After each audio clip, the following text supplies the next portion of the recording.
How's it going, everybody? Bryan Alvarez here on Wrestling Observer Live. We are here every day, Monday through Friday, noon Pacific, 3 Eastern, Sunday, 3 Pacific, 6 Eastern. Well, it's Friday here on the show. You know what that means. We got a lot to talk about here today. We've got a big weekend coming up. Had a big week. SmackDown is tonight as we build towards WrestleMania, which is coming up soon. We got a lot going on over the next few weeks. Next Saturday, March 25th, I will be wrestling myself and Filthy Tom Lawler versus the Bang Bros, Black Label Pro. If you're in the area, you can go. And if you're not in the area, well, you don't have to go. You can watch on fight.tv. So that's coming up next Saturday. Then I come back, and then I go to WrestleMania. I will be there for the entire WrestleMania weekend, night 1, night 2, and whatever exciting stuff, maybe that Ring of Honor pay-per-view, whatever I can get to. I'm going to be going to the weekend after that, and we'll be talking about all of it here on the show, because tonight's SmackDown, well, they have a couple of weeks left. We got to get that angle going. Kevin Owens, Sami Zayn versus the Usos. We'll talk about SmackDown. We also have an update on Kofi Kingston, which is not the update that everybody wanted. He's going to need surgery. We'll tell you about that, as well as the latest on the New Japan Cup. We're down to the final matches here. We have got quarterfinals and semifinals and finals. Whole thing ends on March 21st, so just a few days away. The AEW House Rules show is coming up tomorrow. They're running house shows. I got some stuff to say about that. We've also got an update on Pat McAfee, and we will take your feedback here today. For now, text me, 425-780-7566. That is 425-780-7566. Brian at WrestlingObserver.com. At Bryan Alvarez on Twitter. Back in a moment with more Observer Live.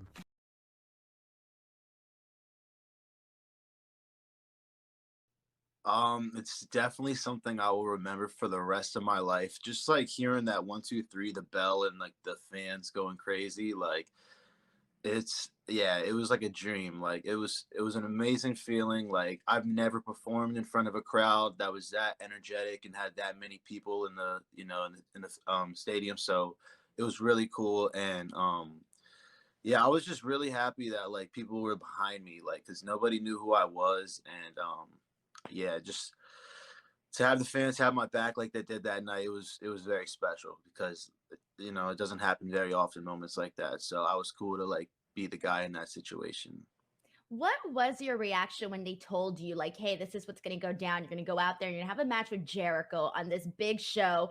And then on top of that, you're going to be the one to go over. Like, what were you thinking? What was your reaction to that? And what was your like moment before you went out onto the actual, to do the actual matchup?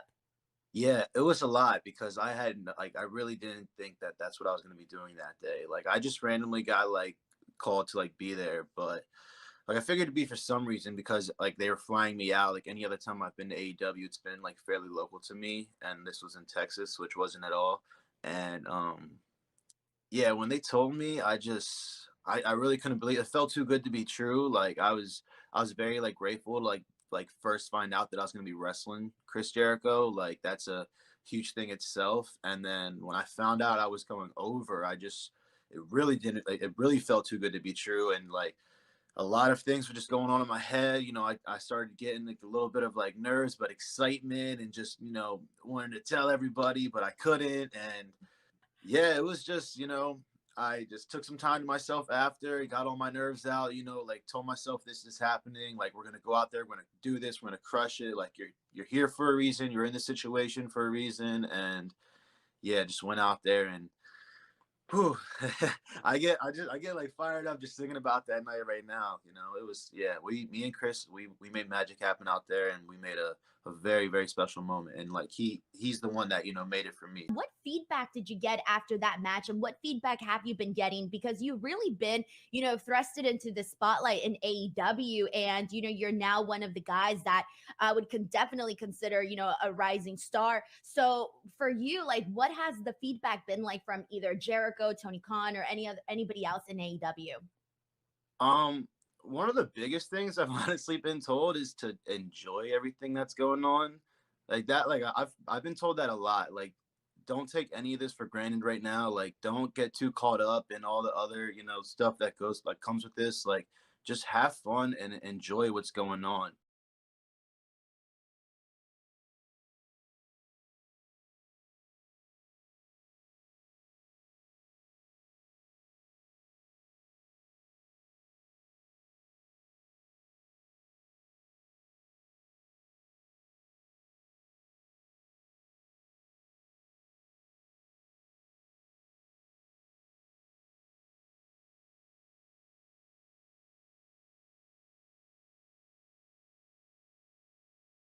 Back in the show, Bryan Alvarez here, Wrestling Observer Live. Mike Sempervive, also of WrestlingObserver.com. So tomorrow, AEW has a house show. AEW House Rules. And we have some matches announced for the show. And on Tuesday's Bryan and Vinny show, Tuesday's Figure 4 Daily with Lance Storm, we had a long discussion about house shows. Because everyone knows everything about house shows, even though you don't. We don't know anything about house shows, to be honest. We don't know if they're going to do well. We don't know if they're not going to do well. But I have some thoughts on how to make them do well. So here's the thing. Here is a lineup thus far for the AEW house show coming up on March 18th. Troy, Ohio. We have got Jon Moxley and Claudio Castagnoli versus Big Bill and Lee Moriarty. We have Dr. Britt Baker versus Anna Jay. And we have Orange Cassidy and Darby Allin against The Butcher and The Blade. Okay? That's the lineup thus far. And to me, if you're going to be running house shows, this is not going to work. Okay? Now, do I think that Jon Moxley and Claudio versus Big Bill and Lee Moriarty is going to be a good match? Yeah, it's probably going to be a really good match. You got Moxley and Claudio in there, and, they never have a bad match. And, Big Bill, you can work around whatever, whatever's going to happen here. Big Bill. Britt Baker and Anna Jay. I mean, this is Anna Jay's first match back since injury, so hopefully she's ready to go. And then Orange Cassidy and Darby versus Butcher and Blade. I mean, it's probably going to be a very good match. But here's the thing to me. If you are in Troy, Ohio, and you don't get AEW there, and you want to see everybody, yeah, you're probably going to buy some tickets for the show, okay? But, you might be on the fence when you see the lineup. Because here's the thing to me. If you're going to run house shows as AEW, you need to be giving people matches that they're not going to see on television. And matches that maybe the only way to see these matches is to buy or go to a pay-per-view. I mean, it's not about, especially with AEW, it's not about who is going to be on the show in some capacity. Yeah, in WWE, their audience, the WWE audience, is conditioned that the important thing is the brand. And what we want to do is we want to create a bunch of stars, okay? Seth Rollins came out the other day. He's laughing off Logan Paul. He's in his stupid jacket. The people are singing his song. And I said, Dave, what is up with this gimmick? And Dave's response was, he's a star. That's what they want their audience. They want their audience to see Seth Rollins as a star. Does it matter that he's facing Logan Paul? Well, not really. I mean, Seth doesn't care about it. He laughed off getting knocked out. Seth is a star. Roman Reigns, they want him to be a star. Rhea Ripley, they want her to be a star. They want these people to be stars. So therefore, if they're going to run a house show in Seattle, what they do is they say, here are the stars that are going to be on the show. Roman Reigns is going to be there. The Usos are going to be there. Rhea Ripley and Charlotte, these stars are going to be there. And their audience is like, holy smokes, I can go see these people. Doesn't matter what the card is, okay? With AEW, it's different. I'm not saying nobody in AEW is a star. But if you want to sell tickets to an AEW house show, then, what's the lineup? Well, Jon Moxley is going to face, the Hangman. Sting and Darby Allin are going to be teaming up together to face, the Young Bucks, whoever. I mean, you've got to do big pay-per-view caliber matches for these house shows, these untelevised events. That's going to sell tickets to the event. I mean, I don't know how they've done so far with the. I can try and look up how many tickets they've sold thus far. But like, to me, if you want to sell tickets, what are your top programs right now? What were your top matches at the last pay-per-view, and what are your top matches for the next pay-per-view? That needs to be the lineup for Troy, Ohio. Otherwise, it's just, you know, I'd go because I'm an AEW fan, but I think there's a lot of people that might be on the fence that are going to look at the lineup as AEW fans and go, Moxley and Claudio versus The Firm. I mean, Britt Baker versus Anna Jay. Orange and Darby versus the Butcher and the Blade. Like, these are not big matches. These are not big ticket-selling matches. And I think for house shows, that's the key. You need big ticket-selling matches. The House of Black is going to face the Elite. Britt Baker is going to face, I mean, she's not going to face Thunder Rosa, but if she were around, like, that's your big women's match. Or you know, what they're setting up on television. Britt Baker and Jamie Hayter. And who's the third one that they've got? Whoever versus, you know, Ruby Soho, Saraya, if she can work. And it's a 6-person anyway, so you don't have to do much. But you got to put that match at the house show. And yeah, you're giving it away, but it's an untelevised event. It's the exact same thing that, you know, WWE will do. They'll put their top matches. I mean, they did that I think it was Toronto or whatever it was. They did Roman Reigns and Sami Zayn. And as soon as they announced a match, they sold another 800 tickets or whatever. What was the finish? It doesn't matter. It was a house show. So anyway, that's what I think they should be doing for house shows. But that is not what they're doing Saturday night.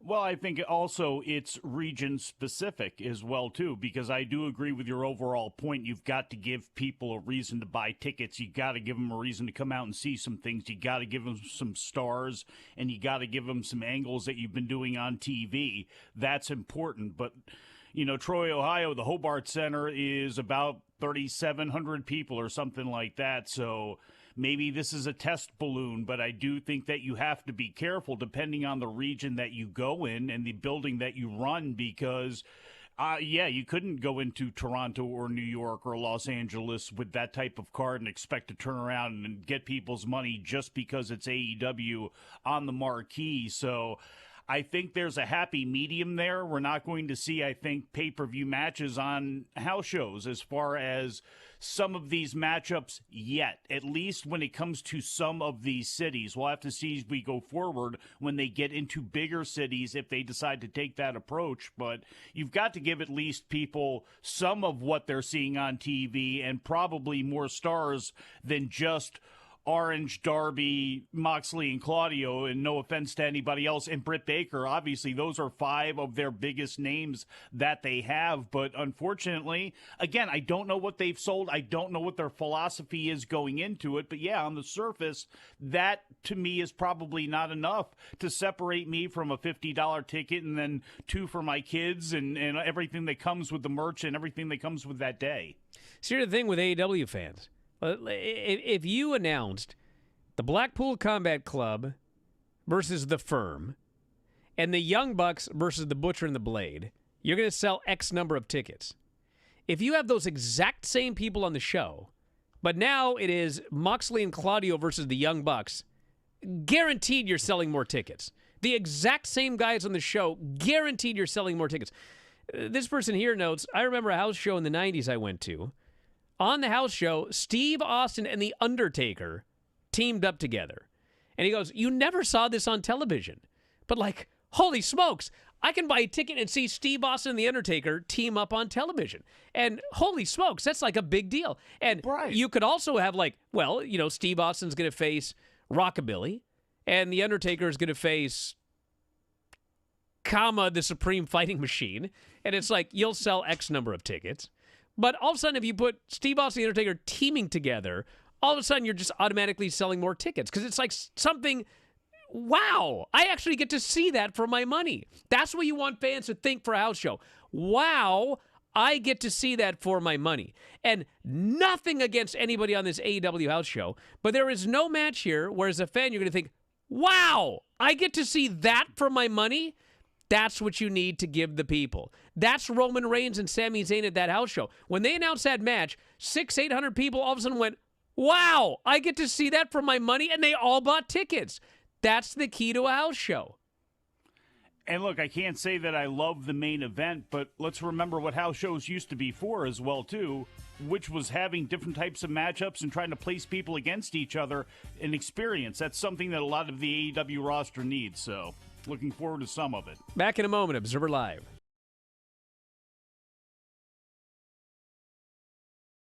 Question number 1. What was your first job? At a restaurant. What was your, like, were you like the bus boy? Like, what did you have to do? Food prep, and I did a little bit of dishwashing. It sucked, and I didn't do it for long. Question number 2. What has been the most difficult move to learn? Not really many difficult moves. I hate to sound like cocky, but I don't think I've. Hey, if that's your answer, that's your answer. You're like, I could do it all. Maybe like I don't know. That maybe like a satellite DDT, if anything. But Okay. yeah. All right. Question number 3. What's one thing outside wrestling that you're a big fan of? SpongeBob. Are you really? Oh yeah, watch it like every night.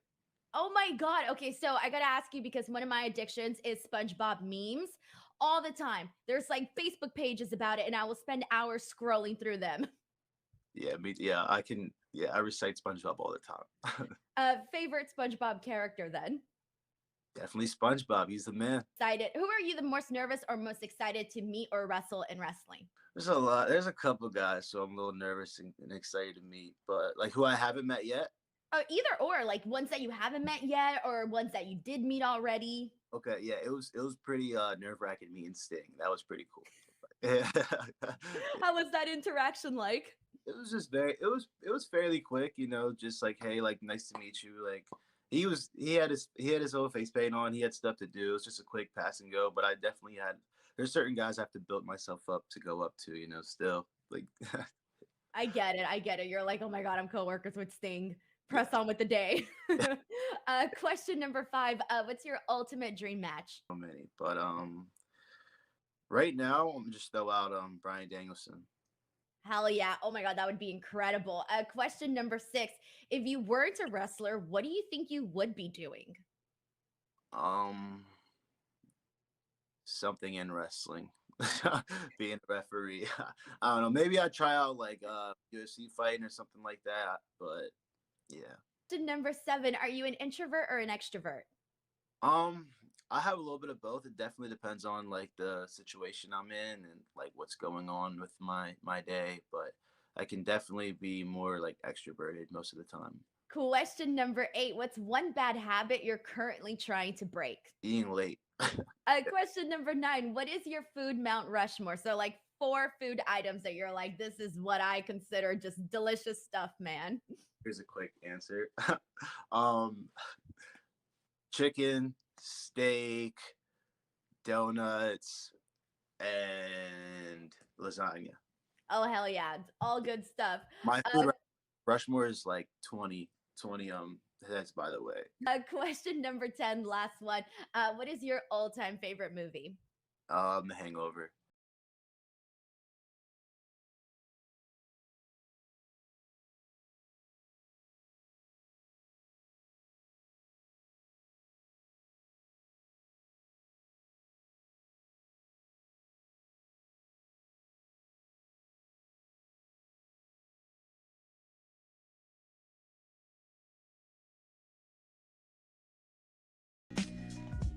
I see people here saying, oh, man, here we go. Listen, no one's saying this is a disaster yet.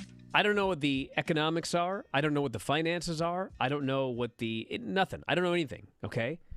Well, what I know is that, according to WrestleTix, the building is a 3,800-seat building. It is set up for about 2116, and it looks like they've sold around 1,000 tickets, okay? The show's tomorrow.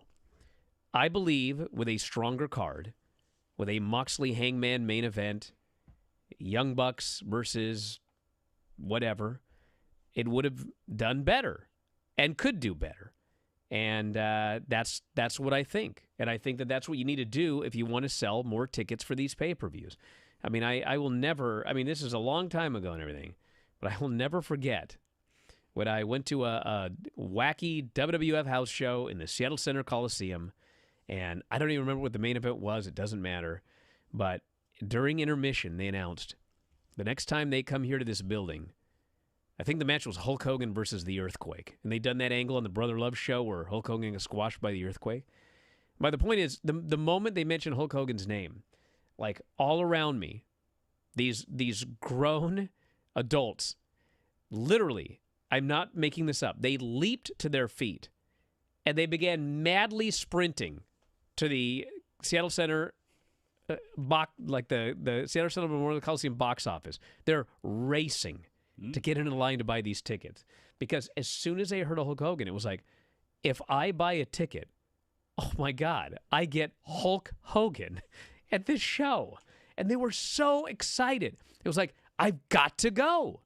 And I'm afraid, everybody, listen, I love AEW too, but if you want to sell tickets to your house shows, that is what you have to convince these people. Oh my God, like I can't miss this. I got to go see Hangman and Jon Moxley in a death match in front of my own eyes in this intimate setting here. That's what you need. And I'm sorry, but that's not this card. And if they'd sold out the building, fine. You know, Brian's wrong. He's an idiot. I wouldn't even have brought it up. But they are nowhere near that. So these are my thoughts. What a bunch of marks. You know? No. No. Let me tell you something. I remember this, too, at the Baltimore Civic Center /Arena. They would make that announcement. But see, the smart people knew when they would make that announcement, and they'd have somebody camped out there right before that announcement would be made. That way you were first in line. That's how you go and do those things. But, yeah, I didn't realize that it was not only being scaled for less than 3,800 people, which, again, it's a small building. It's why they like to run the Hobart Arena. A lot of places do because it's good for TV. It's an easy size to fill up. And with them only doing 1,000, it probably didn't help that did they have a lineup. I don't believe that they had a lineup for a significant period of time, but I am surprised that they didn't throw more at it once they found out that, hey, we're not going to sell this thing out, or it's going to take a lot of earth moving to end up selling this thing out. Maybe they get an incredible walk-up tomorrow. Maybe that's the case, but that's got to be disappointing. I'm sorry. For 1,000 people in there in that type of building, and that small of a building for your very first house show ever, I don't know. Again, and it doesn't sound like we're getting reports. I don't see tweets of people showing up on morning TV shows and that sort of thing that ROH has done in the past and that WWE certainly does. So, look, this is all obviously a test balloon for them, but, we'll see how it goes. But it doesn't, on the surface, from the outside, it doesn't seem like it's going to be all that successful. Need to go back here, says, why are wrestling fans so concerned with ticket sales and ratings? LOL. Just watch and enjoy the show. Well, I'd like them to come to Seattle for a house show. But if they don't sell tickets, they're not coming to Seattle. Nor are they coming to wherever you live. Need to go back. If they don't sell tickets, they won't do house shows, and you won't get one to go and watch and blindly enjoy. So, I'd like to see them sell some tickets. I'd like to see them do well. But I think that's good advice for a lot of people. Obviously, the people that are listening to this show and tuned into this show are the hardest of the hardcore. But realistically, as a fan, you don't want to obviously have the ambiance and have the aesthetic of an empty building. But with that said, you shouldn't really care about the ratings. You shouldn't really care about the ticket sales. What you should care about is the product that they're giving you on TV. That's pretty much it. Well, I'm quite concerned about these things because I would like you it to should all be. It's continue. your business, buddy. Not my business. You're still as trying a to fan. sell tickets for Saturday. As a fan, I want them to come to Seattle and run a house show. But if the house shows do not do well, they are not going to come to Seattle. But you that would make obsessing me about sad ticket as a sales fan. would not do any justice to that. It won't help bring them there or anything like that. Then you'll just be upset and frustrated that your people around Should we you not don't do a want to show go buy then? these tickets. We're not going to talk. Crying out loud. Then this guy goes, are give you him a kidding pass. me? This is the first time 37 they've run a minutes house yesterday. show, he says.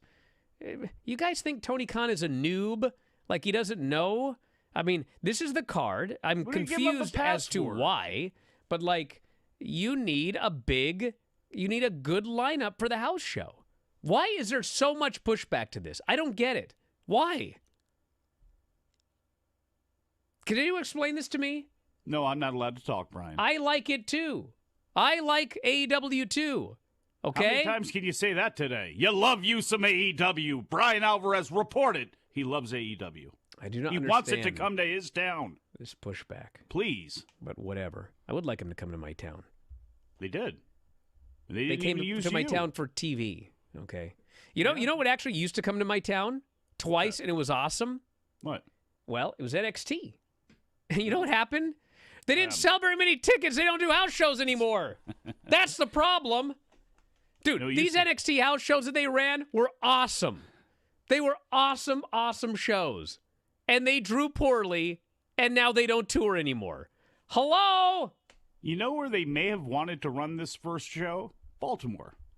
Should have went back into the old Du Burns Arena where AEW used to run, or at the very least to UMBC where they've done shows, and maybe there's a reason that they decided not to do that. But I feel bad for the people of Baltimore that lost Ring of Honor, because I know for a lot of people up there, you got Maryland Championship Wrestling shows that are always usually pretty good as an indie to go to, and you had Ring of Honor up there as basically your home promotion. You inherited it from Philadelphia when Sinclair bought it, so I feel a little bit bad for those folks who used to have a chance to go to all those shows. Kofi Kingston needs surgery. He's in Birmingham, Alabama. Man, oh man, he hurt his ankle, and then everybody was all worried. And then he put that picture up and said everything was going to be all right. And we all thought it was going to be all right, and now he's going in for surgery. I shouldn't say he lied, but he led people on. That was well, nasty. it's possible that it was swollen. They were like, you're probably all right. We'll see what happens when the swelling goes down. And then he wasn't all right. Yeah, say 6 weeks for that swelling to go down, unfortunately. And we have the New Japan Cup update. Sonata beat Naito in the main event, so he is moving on. Told you. Following the match, the members of Just 4 Guys came to the ring. Sonata and Taichi shook hands. The rest of the faction embraced Sonata as well. Oh, the old dads. I swear it should be a picture. You can be Taka, and I don't know, everybody else can spread it out, but you, Vinny, Craig, and Sean, Just 4 Guys. Who's going to be your Sonata? Well, it's not anymore. So Sonata has joined. He shook Just 5 Guys is going to lead to a big trademark problem. And they are now Just 5 Guys. Yes. They are now a burger joint. They got great fries, but they're greasy. So Just 5 Guys is the... I wonder how long that faction is going to last in New Japan USA before they get a new name. I was going to say, what cease and desist comes faster? Do they get one from 5 Guys? Or, actually, you know what? Their revenge can come from Nippon TV or whoever it is that controls they shut everything down. But look, Sonata, it was time to make a move. I thought they could do something. I thought maybe it could be...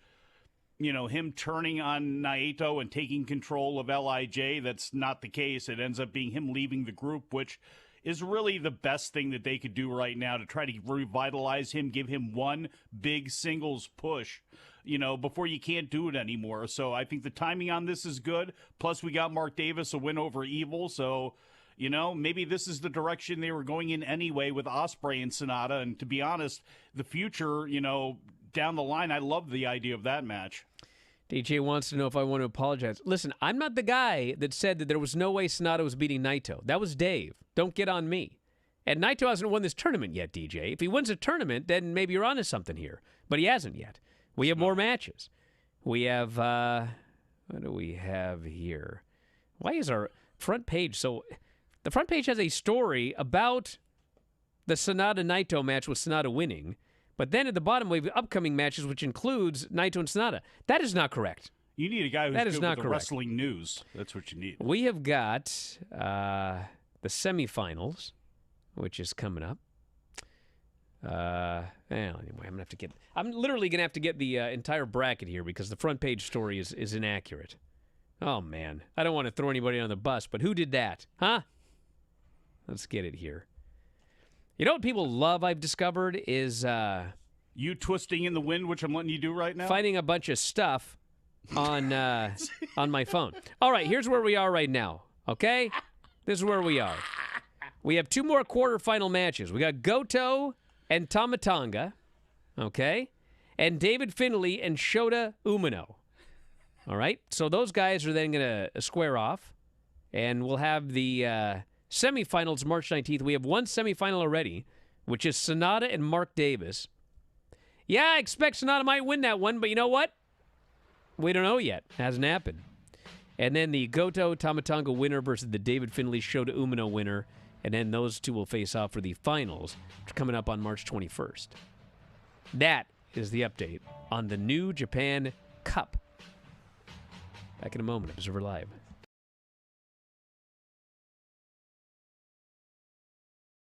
And it was also funny because ROH, when I was younger, was like shows I would go to and joke like, oh, if I wanted to choose like anywhere to be, I would want to be here. And it's crazy to think about because there was such like a vibe to ROH, and I feel like has that vibe again, and it's just even bigger than what it was before. And I'm just so grateful that I was able to be a part of it. And I also messed with a bunch of like the guys who've been on ROH for a minute.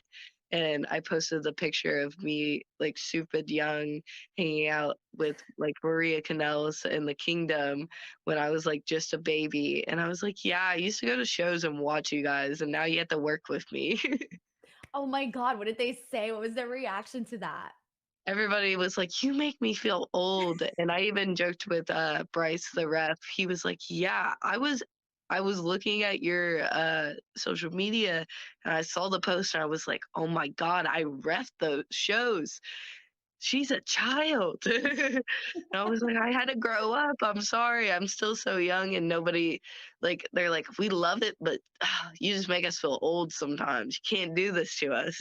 I truly think that the women's community is super, super, like, protective and caring about one another and truly wanting to see people grow. And it's funny because everybody wants to say, oh, we're competing for a spot. There's only a certain number of spots on shows. And I'm like, oh, yeah, I get that, but we don't get better without each other.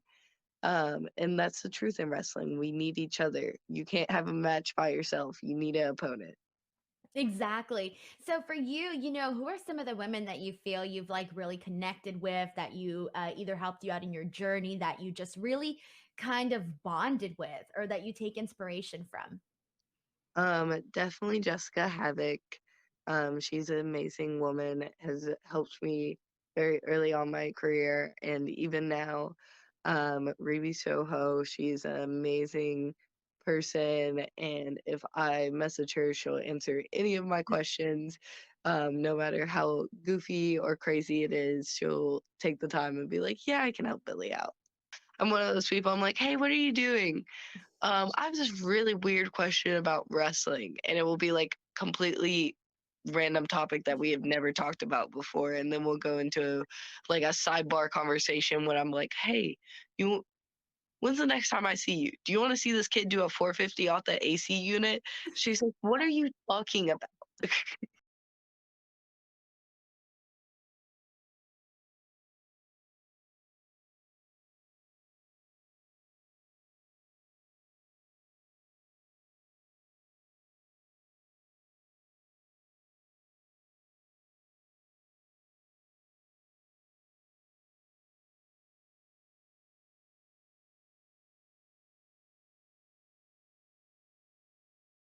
Back in the show, Bryan Alvarez here, Wrestling Observer Live.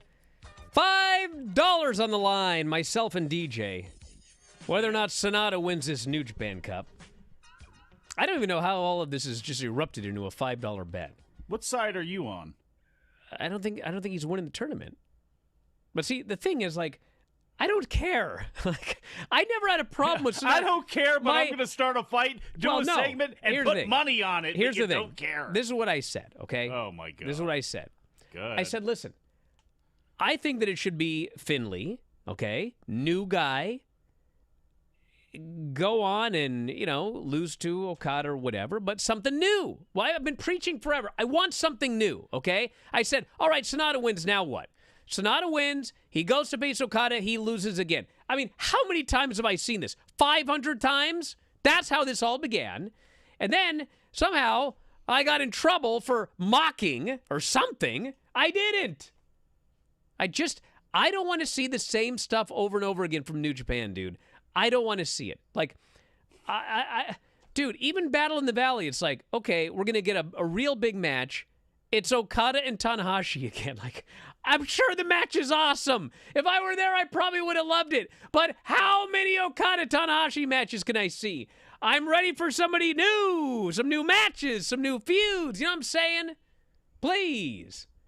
Oh, great. Sonata wins the tournament. He goes on, he loses again. For the 85th time. Now, listen. If Sonata wins his tournament, and he goes on and he beats Okada, and he actually becomes the IWGP Heavyweight Champion, great! But do I think that's going to happen? No, I don't. So I'd like to see Finley. Like, let's put the rocket to a new guy. Let's get a new guy in there. Let's get moving on this thing, brother. Wait, hold on. Time out. Put the rocket on Finley and have him defeat Kazuchika He doesn't Okada? need to beat him the first time in. But, like, that's something new for us here. An Okada, Finley, IWGP World Heavyweight Championship match. That's something new. You're right. And I think Finley needs something to give him credibility because I think he's facing a big uphill struggle in that. But I'm also not going to turn my nose up at a revitalized Sonata because he's got everything except for... Some people have said it's effort. Some people have said it's a push. Some people have said everything about this guy. If they go ahead and decide to give him a new look, even if he doesn't win the first one, but they're serious about keeping him in the top of the mix until the end of the year, then I'm for it, okay? As long as they get something out of whoever it is, whether it be Finley or Sonata, and frankly, they need something out of both of them with the way they're being repackaged, so... There you go. And Mark Davis, too, for anybody that, look, Mark Davis has had a hell of a tournament. Mark Davis may one day be standing on his own as a single star somewhere. He's excellent. With that said, Mark Davis should not win this. I'm sorry. He already got the benefit of, unfortunately, Ospreay's injury. He had a great match with him, had a good match today, but he is not winning. You know, I'd put another $5 on Mark Davis not winning. But I don't care. Edge the bet. You know what? If he won, it is a new guy. I love it. The guy who doesn't care except when he cares, right? I honestly never care, but I have to pretend like I care. You know what I mean? Look at you, worked emotions. We have, what else do we have here? What other news do we have? Oh, yes, I just retweeted it. So you'll be stunned to hear that Cody Rhodes will be on SmackDown tonight. So there's that. If I can find my own Twitter. This is like a constant battle now. Where's my own stuff? There we go. You have 97 monitors up. Why are you relying on your phone? And where's the iPad? Because I like to set things up so that if I you wouldn't understand. It's just so complicated. Anyway. What else do we have for SmackDown? All right, here we go. Drew McIntyre versus Sheamus tonight. The winner will face Gunther at WrestleMania 39. My bold prediction here is that they're going to tie again. Yeah. And they will both face Gunther at WrestleMania 39. Mm-hmm. Sami Zayn will confront Jey Uso. Cody Rhodes will appear. And we actually have a mixed tag team match. Rhea and Dominic will be facing Zelina and Santos Escobar. That is not fair. That's not a fair mixed tag team match. They haven't been fair to Santos Escobar yet, so... Rhea is going to smash poor Zelina in this match here tonight. Oh, my God. Yeah, you know how bad this is actually may be for Zelina, getting thrown around by Rhea in this showcase. We also have Tony Khan announcing that this Wednesday in Independence, Missouri... the following match has been added to AEW Dynamite. Kenny Omega versus Vikingo. In Independence, Missouri. Yes. I'm going to take it. That match is going to be awesome. That match is going to be awesome. That would sell tickets. Yeah, it's going to sell tickets. I think. I don't know. I don't know what's going on anymore. But yeah, I do know what's going on with... we got the Dynamite numbers from Wednesday night. Actually, another one here before we even get to that. Want to wish the best to Eddie Kingston, who is out with COVID. This story here. So John Moxley was booked for a match with OTT years ago. Okay? I'm not talking recently. Years ago. Pandemic. And then the pandemic occurred, and then he couldn't make the date. All right? John Moxley hates not making his dates, okay? So he promised them, like, I will make this up to you guys.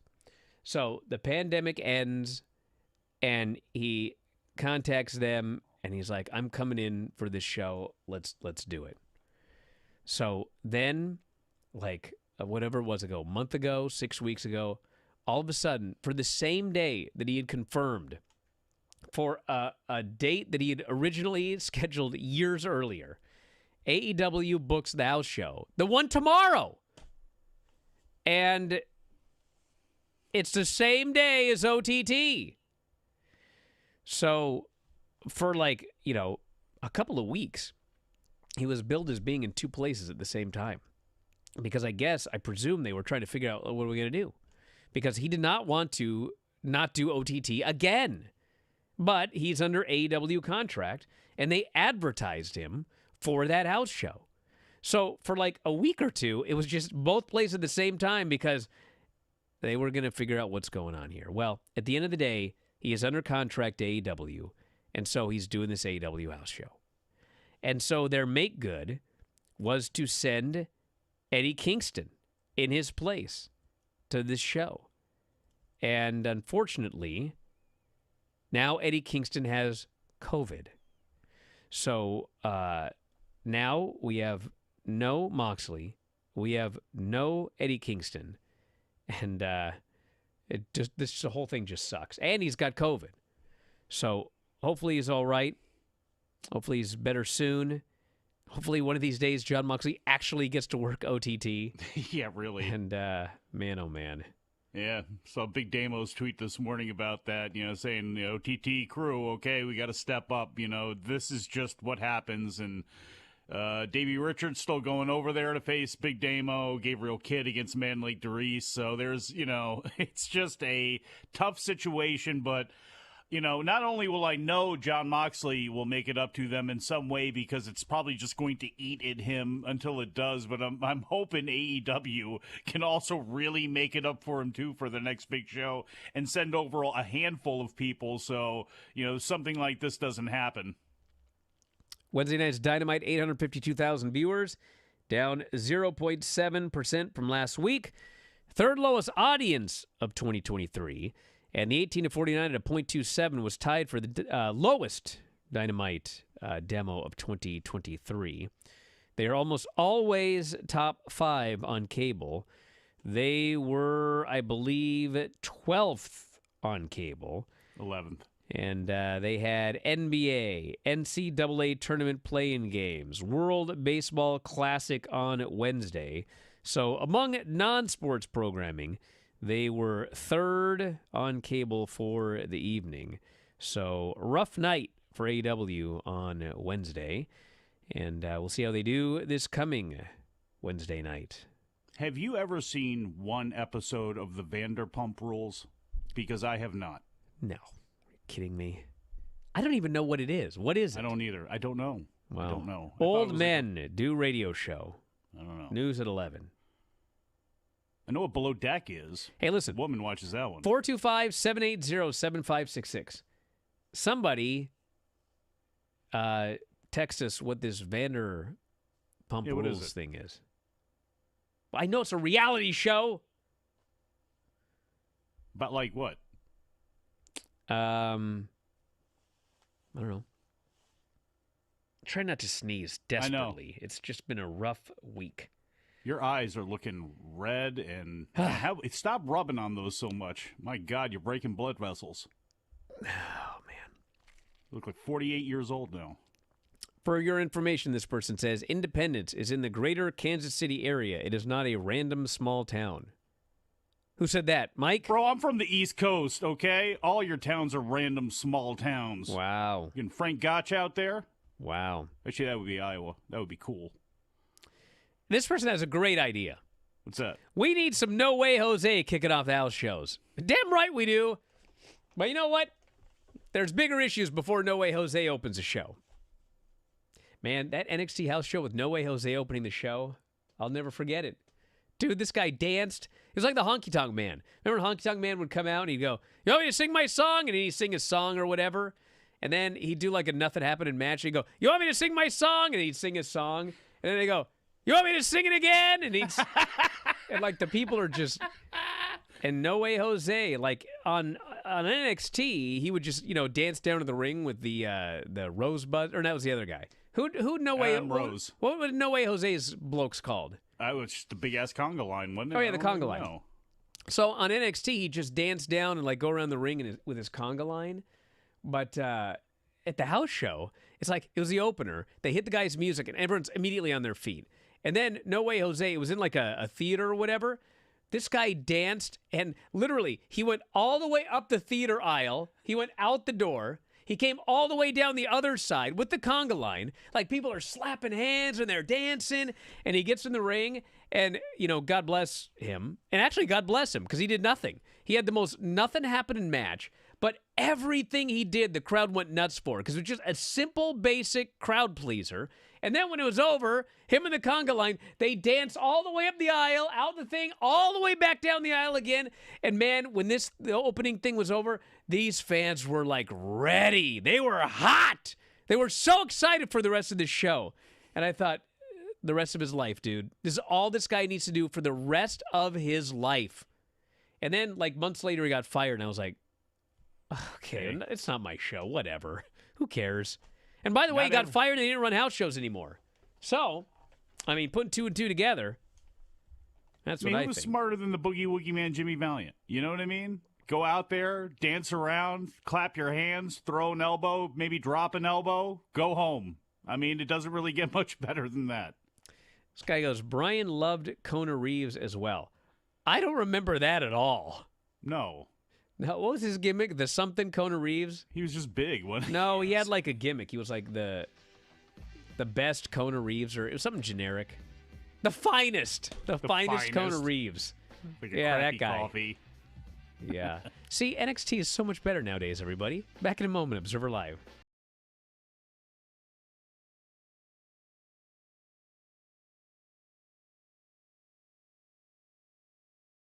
So let's get right into it. Now, I know you said you're not a fan of school, but what is your favorite subject in school? So definitely this year I take Psychology 101, and it's been my favorite class this year. We're on like a serial killer unit right now, and I'm having like a great time. It's actually something I'm super interested in. Okay, question number 2. Favorite place to hang out when you're not wrestling? My best friend's house.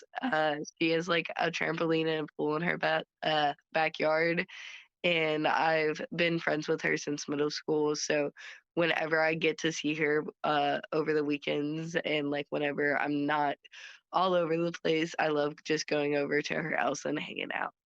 Question number 3. A match or opponent you've learned most from? Ooh, that's hard.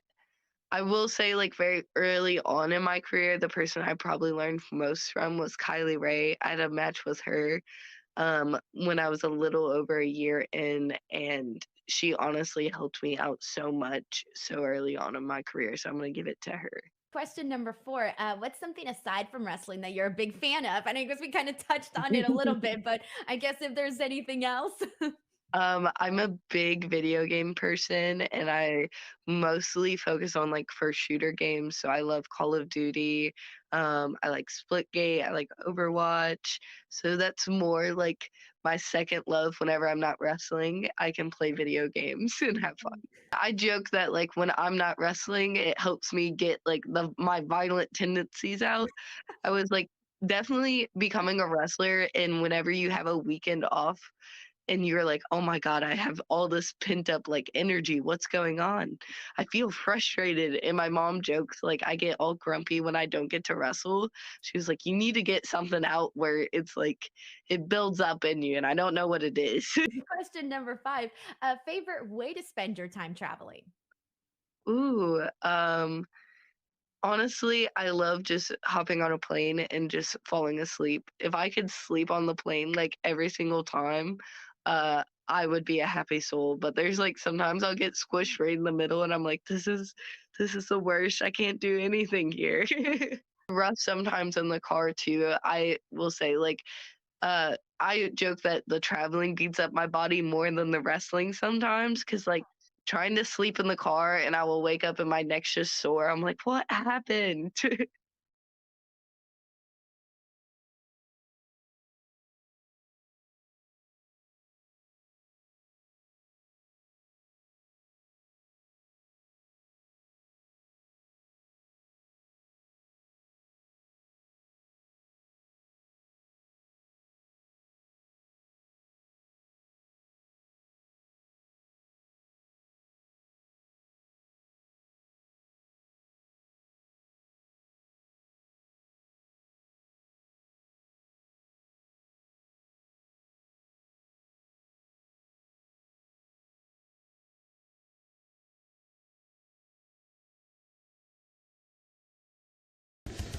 Back in the show, Bryan Alvarez here, Wrestling Observer Live. Mike Sempervive, also of WrestlingObserver.com. This guy makes a great point about house shows, by the way. He says, another thing worth mentioning for house shows is it is a good way to practice matches and work out the kinks. You could do MJF, Sammy, Darby, Jungle Boy, four-way as a house show main event. You'd sell tickets. They'd all get experience doing a match, and then away you go. Which is actually, that's a lot of what they do with WWE as well. It's like they put the pay-per-view matches at house shows. Everybody works their pay-per-view match, and then away we go. So they did it that way for years, and there's a reason that it was done that way, and it should be done that way. It should be a touring product. Just making it a TV product or making it something akin to the Harlem Globetrotters or the Ice Capades, it may work for WWE. It does not work for the rest of wrestling, and AEW can't be that way. Just goes back to the very beginning. Put some better people on there, put some bigger names on there, practice what you're going to do on the pay-per-views, try some things out, get people experience, but you got to put a better foot forward than what it seems like they're doing in Troy tomorrow. Well, we got a lot coming up this weekend, including another UFC pay-per-view. Where are that? Ugh. There's another. GCW's on. Come on. Oh, we got Vanderpump. Oh, not enough time. Yeah. Vanderpump Rules is a wealthy restaurant owner in L.A. who hires young people to work for her and tries to help them learn about business. But the young people keep messing it up because they like drama and partying. This sounds like NXT. We're out of here, everybody. Thanks for listening. We'll talk to you next time. Wrestling Observer Live.